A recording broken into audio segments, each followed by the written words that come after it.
அருட்பெரும் ஜோதி அருட்பெரும் ஜோதி தனிப்பெரும் கருணை அருட்பெரும் ஜோதி எல்லாம் செயல்கூடும் என் ஆணை அம்பலத்தே எல்லாம் வல்லான் தனையே ஏத்து. ஓம் ஸ்ரீ ராமலிங்காபயம். ஓம் ஸ்ரீ ராமலிங்காபயம். ஓம் ஸ்ரீ ராமலிங்காபயம். எல்லோருக்கும் வணக்கம். இது எனது யூடியூப் சேனலான எல்லாம் செயல்கூடும் வள்ளலார். நான் வள்ளலார் முத்து பேசுகிறேன். இன்றைய பதிவில் நாம் பிள்ளை சிறு விண்ணப்பம் என்ற தலைப்பின் கீழ் வரும் 9வது பாடலுக்கான விளக்கத்தை பார்க்க இருக்கின்றோம். முதலில் நான் பாடல் வரிகளை படிக்கிறேன், பின்பு விளக்கத்தை பார்ப்போம். இன்சுவை உணவு பல பல எனக்கு இங்கு எந்தை நீ கொடுப்பிக்க, சிறியேன் நின்சுவை உணவு என்று உண்ணுகின்றேன். இன்னும் நீ தருவித்திடில் அது நின் சுதந்திரம். இங்கு எனக்கு அதில் இறையும் சம்மதம் இல்லை. நான் தானே என் சுதந்திரத்தில் தேடுவேன் அல்லேன், தேடியதும் இலை ஈண்டே அப்படின்னு இந்த 9வது பாடலை சிறப்பாக ஏற்றியிருக்காங்க. இதுக்கு விளக்கம்: எந்தை பெருமானே, நீ இனிய சுவையுள்ள உணவுப் பொருட்களை எனக்கு பிறரால் கொடுக்கின்ற போதும் சிறியவனாகிய நான் அவற்றை நீ தந்த நின்னுடைய சுவை பண்டமென்று கருதியே உண்ணுகின்றேன். மேலும் நீ தருவித்தாலும் அது நினது சுதந்திரம். அச்சுதந்திரத்தில் தலையிட எனக்கு சிறிதும் விருப்பம் இல்லை. நான் தானும் எனது உரிமை கருதி ஒன்றையும் தேட மாட்டேன். இப்பொழுதும் நான் தேடியது இல்லை. அருமையாக சொல்கிறாங்க பாருங்க. அதாவது உணவுலேருந்து நான் எதையும் நான் தேட மாட்டேன்.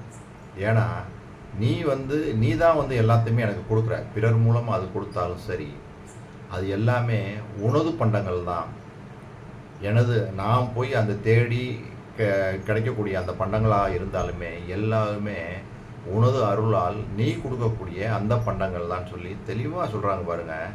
நீ இனிய சுவையுள்ள உணவுப் பொருட்கள் பலவற்றை எனக்கு பிறரால் கொடுக்கின்ற போதும் சிறியவனாகிய நான் அவற்றை நீ தந்த நின்னுடைய சுவை பண்டம் என்றே கருதியே உண்ணுகின்றேன். மேலும் மேலும் நீ தெரிவித்தாலும் அது நினது சுதந்திரம். அதுக்கப்புறமா என்ன நீ கொடுத்துக்கிட்டே இருக்கிறது, அது உனது சுதந்திரம். ஆனால் அந்த சுதந்திரத்தில் நான் தலையிட மாட்டேன். நீ கொடுத்தா நான் வாங்கிக்கிறேன். அதே சமயத்தில் நான் போய் தேடி உணவு இல்லை, எதையுமே நான் தேடி எதையுமே நான் செய்ய மாட்டேன். எனது சுதந்திரம் கருதி நான் ஒன்றையும் தேட மாட்டேன். இப்பொழுதும் நான் தேடியது இல்லை, எப்போதுமே தேடவும் மாட்டேன் அப்படின்னு சொல்லி அருமையாக இந்த பாடலை பாடியிருக்கிறாங்க. இதிலிருந்து என்ன தெரியுது அப்படின்னா, இந்த ஆன்மாக்களுக்கு தற்சுதந்திரம் என்பது சிறிதும் கிடையாது அப்படின்றத தான் இங்கே வலியுறுத்தி சொல்கிறாங்க. நாம் அப்படின்னு நான் அந்த ஆணவம் இருக்குது பார்த்தீங்களா, நான் தான் செய்கிறேன், என்னால் தான் முடியும், எனக்கு இது கிடச்சிருச்சு, எல்லாத்தையுமே நம்ம முன்னிலைப்படுத்துகிறோம் பார்த்தீங்களா, அது இல்லவே இல்லை. எல்லாம் கடவுளுடைய அருள்னால தான் நடக்குது. இப்போ நம்மளுக்கு ஒரு பண்டம் ஒருத்தவங்க கொடுக்குறாங்கனாலும் அது அந்த கடவுளுடைய பண்டம் தான், அவர் மூலமாக கிடைக்குது, அவ்வளோதான். அந்த நிலைப்பாட்டோடு தான் நம்ம வாழணும். நான் தான் போய் பொருள் ஈட்டுறேன், நான் தான் எல்லாம் செய்கிறேன், இந்த நிகழ்வு என்னால் தான் நடந்தது அப்படின்னு சொல்லி நம்மை முன்னிலைப்படுத்தக்கூடாது அப்படின்றதான் இதன் மூலம் அவர் தெளிவாக சொல்கிறாங்க. இதுக்கு நம்ம சான்றா பல பாடல்கள் இருக்குது.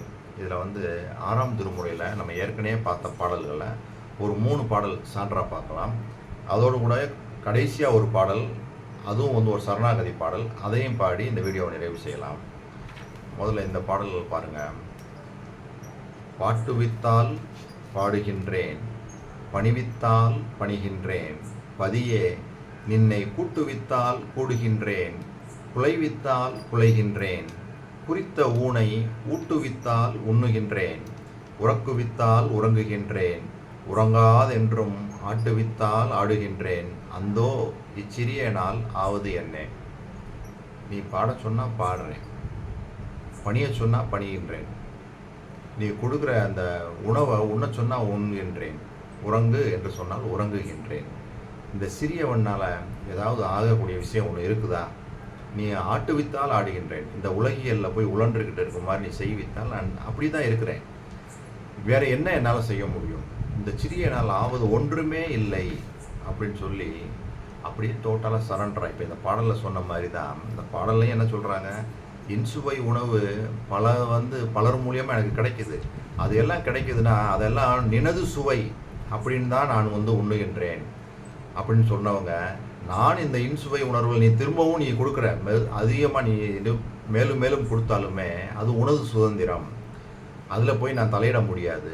அதே சமயத்தில் நான் இதையெல்லாம் தேடி போய் எதையுமே செய்ய மாட்டேன், நீ கொடுத்தா சாப்பிட்றேன். இங்கே அதான் சொல்ல பாருங்க, பாட்டுவித்தால் பாடுகின்றேன், பணிவித்தால் பணிகின்றேன், நின்னை கூட்டுவித்தால் கூடுகின்றேன், குலைவித்தால் குலைகின்றேன், குறித்த ஊனை ஊட்டுவித்தால் உண்கின்றேன், உறக்குவித்தால் உறங்குகின்றேன், உறங்காதென்றும் ஆட்டுவித்தால் ஆடுகின்றேன். இந்த உலகாதாய விஷயத்தில் என்னை உழலும்படி நீ செய்தாலும் அப்படியே செய்ய போகிறேன்.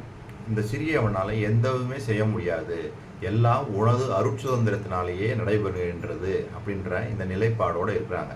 அடுத்த பாடல் பாருங்கள். புண்படா உடம்பும் புரைபடா மனமும் பொய்படா ஒழுக்கமும் பொருந்தி கண்படாது இரவும் பகலும் நிந்தனையே கருத்தில் வைத்து ஏற்றுதற்கு இசைந்தேன், உண்பனே எனினும் உடுப்பனே எனினும் உலகரை நம்பிலேன், எனது நண்பனே நலம்சார் பண்பனே உனையே நம்பினேன் கைவிடேல் எனையே. பாருங்கள், எப்படி ஒரு அற்புதமான பாடல், நம்மளுக்கெல்லாம் உத்வேகத்தையும் தைரியத்தையும் தன்னம்பிக்கையும் கொடுக்கக்கூடிய பாடல். ஏன்னா நம்ம உலகத்தில் யாரையும் நம்ப வேண்டியதில்லை. உண்பனே எனினும் உடுப்பனே எனினும் உலகரை நம்பிலேன், எனது நண்பனே நலம்சார் பண்பனே உனையே நம்பினேன் கைவிடேல் எனையே. இதுக்கு மேலே வேறு என்ன வேணும்? அந்த இறைவனை நம்மளது நண்பனாக்கி கொள்ளணும். ஆண்மனேய ஒருமைப்பாட்டு உரிமை, நண்பன், எல்லா உரிமையிலும் எடுத்துக்கிறணும். ஞானசரியில் என்ன பண்ணுவாங்க, அவர் அந்த இதாகவே சொல்லுவாங்க, என் உரிமை நாயகனே அப்படின்னு சொல்லுவாங்க. அந்த மாதிரி நம்ம எல்லாமே உரிமை எடுத்துக்கிறணும். கடவுளை தாயாகவும் தந்தையாகவும் தாங்குகின்றது என்றாங்க. தாயாகவும் இருக்கிறது அவன் தான், தந்தையாகவும் இருக்கிறது அவன் தான், குருவாகவும் இருக்கிறது அவன் தான், நண்பனாகவும் இருக்கிறது அவன் தான், எல்லாம் அவனாக இருக்கின்றான். அப்படின்றபோது நம்ம யாரையும் தேடி, யார் உண்பனே எனினும் உடுப்பனே எனினும் உலகரை நம்பிலேன் உன்னையே நம்பினேன், என் நண்பனே நலம்சார் பண்பனே, எனது நலத்தில் நீ தான் அதிக அக்கறை கொண்டவன், உன்னை நம்புகிறேன், என்னை கைவிட மாட்டேன் அப்படின்ற நம்பிக்கை எனக்கு எப்போதுமே இருக்குது அப்படின்னு சொல்கிறாங்க. கண்படாது இரவும் பகலும் நிந்தனையே கருத்தில் வைத்து ஏற்றுதற்கு சேர்ந்தேன். ஒரு சன நேரம் கூட இறைவனை மறக்கக்கூடாது. அந்த மறந்தோம்னா போச்சு. எப்பெல்லாம் நாம் இறைவனை மறந்துருக்கிறோமோ அந்த நேரம்லாம் நாம் மாயை வசப்பட்டிருக்கிறோம். அந்த சமயங்களில் நம்மளுக்கு துன்பங்கள் வருவதற்கு வாய்ப்புகள் அதிகம் உண்டு. அதுதான் இப்போ நடக்கும். இப்போ ஒரு இடத்துல ஒரு விஷயம் நடக்குது அப்படின்னா, ஒரு நம்மளுக்கு உகந்த விஷயம் ஒன்று நடக்காமல் இருக்கு, நம்மளுக்கு பிடிக்காத ஒரு விஷயம் நடக்குதுன்னு வச்சுக்கோங்களேன், அந்த இடத்துல நம்ம கடவுளை நம்ம நினச்சிருக்க மாட்டோம். அதான் நடந்திருக்கும். ஒரு விபத்தே நடக்குதுன்னு வச்சுக்கோங்களேன், அந்த சமயத்தில் நம்ம கடவுளை நினச்சிக்கிட்டே இருந்தோம் அப்படின்னோம்னா அந்த எதுவுமே நடக்காது. அதாவது கெட்ட விஷயங்கள் எதுவுமே நடக்காது. அதனால தான் அவர் என்ன சொல்கிறாரு, கண்படாது இரவும் பகலும் நிந்தனையே கருத்தில் வைத்து ஏற்றுதற்கு செய்தேன். இரவும் பகலும் ஒரு சன நேரம் கூட மறக்கக்கூடாது, கடவுள் சிந்தனையிலே தான் இருக்கணும் அப்படின்றாங்க. புண்படா உடம்பு புரைபடா மனம் பொய்படா ஒழுக்கம், இதிலெல்லாம் நம்ம பொருந்தி இருக்கணும் அப்படின்னு சொல்கிறாங்க. புண்படா உடம்பு அப்படின்னா நம்ம நோய் இல்லாத, எந்த ஒரு நோய்களும் அண்டாத மாதிரி நம்ம உடம்பு பொன் போல பார்க்கணும், பாதுகாத்துக்கொள்ளணும் அப்படின்றாங்க. அப்போ வள்ளல் பெருமான் சொன்னது மாதிரி அந்த உணவு நெறி, உறக்க நெறி, உணவுக்கு எப்படி எப்படிலாம் சொல்லியிருக்கிறாங்க, எப்படி எப்படிலாம் உறங்கணும்னு சொல்லியிருக்கிறாங்க, மைதுனம் உடல் உறவு எந்த மாதிரிலாம் வச்சுருக்கணும், இதில் எல்லாம் நம்ம ரொம்ப விழிப்போடையும் கவனமாகவும் இருக்கணும், பயம்ன்றது இருக்கக்கூடாது அப்படின்னு சொல்கிறாங்க. அப்போ அந்த மாதிரி உடம்பை பொன் போல பார்க்கணும். பொன்படா உடம்பும் குறைபடா மனம். குறைபடா மனம்னா அகங்காரம், அதாவது ஆணவம் துணி இருக்கக்கூடாது, அடைந்தே தீர வேண்டும் என்ற மோகம், இதெல்லாம் மனதில் உண்டாகக்கூடிய புரைகள். இந்த புரைகள்லாம் நீங்கிய மனமும் பொய்படா ஒழுக்கம், வள்ளல் பெருமான் சொல்லியிருக்கக்கூடிய இந்திரிய ஒழுக்கம், கர்ண ஒழுக்கம், ஜீவ ஒழுக்கம், ஆன்ம ஒழுக்கம் மற்றும் ஜீவகாருண்ய ஒழுக்கம், இதெல்லாம் சத்தியமாக உண்மையான வழியில் பின்பற்றுறோம். வள்ளல் பெருமான் சொல்லியிருக்காங்க அப்படின்றதுக்காக பின்பற்றாமல் நம்ம சத்தியமாக அதை முழுதாக உள்வாங்கி உணர்ந்து அதை அந்த ஒழுக்கங்களை எல்லாம் பின்பற்றணும். அதைத்தான் பொய்படா ஒழுக்கமும், இதெல்லாம் பொருந்தி கடவுளை வந்து இடைவிடாமல் நம்ம நினச்சிட்டே இருந்தோம். அதே அல்லும் பகலும் அவன் நினைவாகவே கருத்தில் வைத்து ஏற்றுதற்கு இசைந்தேன்னு சொல்கிறாங்க. அதோடு கூட இந்த மாதிரி ஒரு சரணாகதி வந்துடணும். உண்பனே எனினும் உடுப்பனே எனினும் உலகரை நம்பினேன் எனது நண்பனே நலம் சார் பண்பனே உன்னையே நம்பினேன் கைவிடியல் எனையே அப்படின்னு இந்த மாதிரி ஒரு சரணாகதியாகவும் வச்சுட்டு இருந்தோம் அப்படின்னோம்னா நம்மளுக்கு எந்த பயமுமே இல்லை. இப்போ நானுன்னு பிடிச்சி இழுத்துக்கிட்டு இருக்கிறதுனால தான் இவ்வளோ பிரச்சனை. நான் என்னால் தான் முடியும், எனது குடும்பம், எனது அப்பா, எனது அம்மா அப்படின்னு சொல்லி இப்படியே நம்ம இருக்கிறதுனால தான், இந்த உலகியல் சார்ந்து இருக்கிறதுனால தான் இவ்வளோ பிரச்சனைகளும். நம்ம இதெல்லாம் அப்பா உன்னோட நான் இங்கே ஒன்றுமே கிடையாது, நீ தான் எல்லாமே. எனது அப்பாவாகவும் அம்மாவாகவும் குழந்தையாகவும் இருக்குது நீ தான். நீ பார்த்துக்க, உன்னை தான் பார்த்துக்கிட்டேன். எல்லா விஷயத்தையும் அவர்கிட்ட ஹேண்ட் ஓவர் பண்ணிட்டோம்னு வச்சுக்கோங்களேன், நம்ம பேசாமல் இருக்க ஃப்ரீயாக இருக்கலாம். ஆனால் அப்படி இருக்க முடியல, அதுதான் அங்கே பிரச்சனை. அப்படி இருக்க முடியுதா நம்மளால்? நம்ம என்ன பண்ணுறோம், டபக்குன்னு நான் யார் தெரியுமா அப்படின்னு நான் எங்கேருந்து தான் வந்துடுது. ஒருத்தவங்க ஒரு வார்த்தை சொல்லிட்டாங்கன்னா நான் யார் தெரியுமா, எனக்கு முன்னாடி எப்படி எப்படிலாம் இருந்திருக்கேன் தெரியுமான்னு சொல்லி நம்ம என்ன பண்ணுறோம், நம்மளை தான் திரும்ப திரும்ப கொண்டு வர்றோம். அதுதான் இங்கே பிரச்சனை. அதாவது அதில் இருந்துலாம் வரணும். அதனால தான் வள்ளல் பெருமான் இவ்வளோ பாடல்கள் மூலமாக நம்மளை தயார்படுத்திட்டு வராங்க. பாருங்கள், அடுத்த பாடல்குள்ளே இன்னும் இந்த நான் சொன்ன இந்த விஷயங்கள்லாம் பாருங்கள் அடுத்ததில் வருது பாருங்கள். ஊன்பெரும் உயிரும் உணர்ச்சியும் அன்பும் ஊக்கமும் உண்மையும் என்னை தான் பெரு தாயும் தந்தையும் குருவும் தனிப்பெரும் தெய்வமும் தவமும் வான்பெரு பொருளும் வாழ்வும் நற்துணையும் மக்களும் மனைவியும் உறவும் நான் பெரு நண்பும் யாவும் நீ என்றே நம்பினேன் கைவிடேல் எனையே. போன பாடலை நான் சொன்னேன்ல, தாய் தந்தை அம்மா அப்பா அண்ணன் எல்லாமே நீ. நீங்கள் பாருங்கள் என்ன சொல்லிட்டாங்க பாருங்கள். ஆனால் நம்ம அப்படி இருக்கிறோமா? எனது மகள், எனது மகன், எனது மனைவி, எங்கள் அம்மா, எங்கள் அப்பா அப்படி தான் சொல்லிக்கிட்டு இருக்கோம். ஆனால் இங்கே என்ன சொல்கிறாங்க பாருங்கள். நான் பெரும் ஊன் பெரும் உயிரும் உணர்ச்சியும் அன்பும் ஊக்கமும் உண்மையும் என்னை தான் பெரு தாயும் தந்தையும் குருவும் தனிப்பெரும் தெய்வமும் தவமும் வான் பெரு பொருளும் வாழ்வும் நற்துணையும் மக்களும் மனைவியும் உறவும் நான் பெரு நண்பும் யாவும் நீ என்றே நம்பினேன் கைவிடேல் எனையே. பாருங்கள், எப்படி இந்த மாதிரி நிலைப்பாட்டோடு நம்ம இருக்கிறோமா? இல்லை. அதுதான் இங்கே பிரச்சனையேவும்.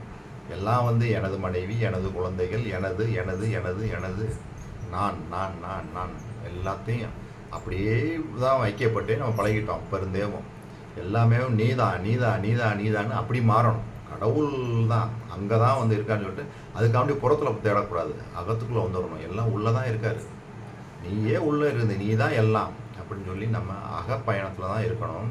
அதே சமயத்தில் நம்மளுடைய எண்ணங்கள் எல்லாம் இப்படி தான் இருக்கணும்.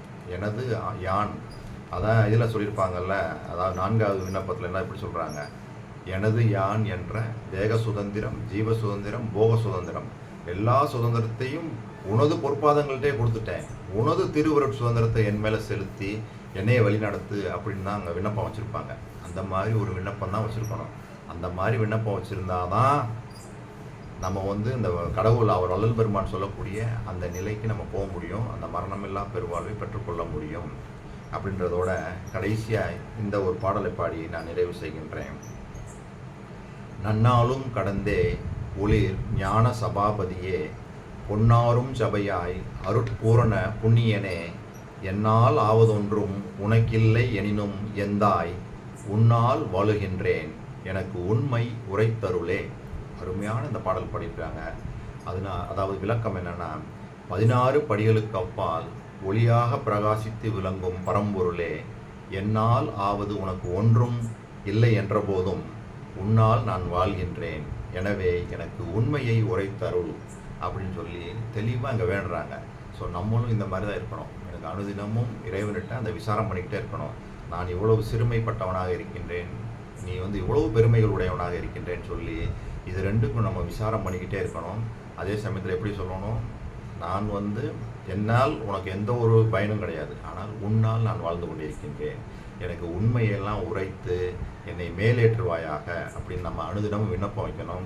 அதே சமயத்தில் வள்ளல் பெருமான் இந்த பாடல்கள் மூலமாக சொன்னது மாதிரி டோட்டல் சரணாகதி ஆயிடணும். நான் எனது அப்படின்னு பிடிப்பு வச்சுக்கிட்டே இருக்கக்கூடாது. எல்லாமே கடவுள் தான் அவர் தான் அதை நடத்துகிறாரு அப்படின்ற அந்த நிலைப்பாட்டோடையே நம்ம வாழணும் என்ற இந்த சிந்தனையோடு நான் இந்த வீடியோவை நிறைவு செய்கின்றேன். இதுவரை பொறுமை காத்து எனது வீடியோவை பார்த்த உங்களுக்கு கோடான கோடி நமஸ்காரங்களும் நன்றிகளும். மீண்டும் நாளைய பதிவில் நாம் 10வது பாடலுக்கான விளக்கத்தை பார்ப்போம். அருட்பெரும் ஜோதி அருட்பெரும் ஜோதி தனிப்பெரும் கருணை அருட்பெரும் ஜோதி.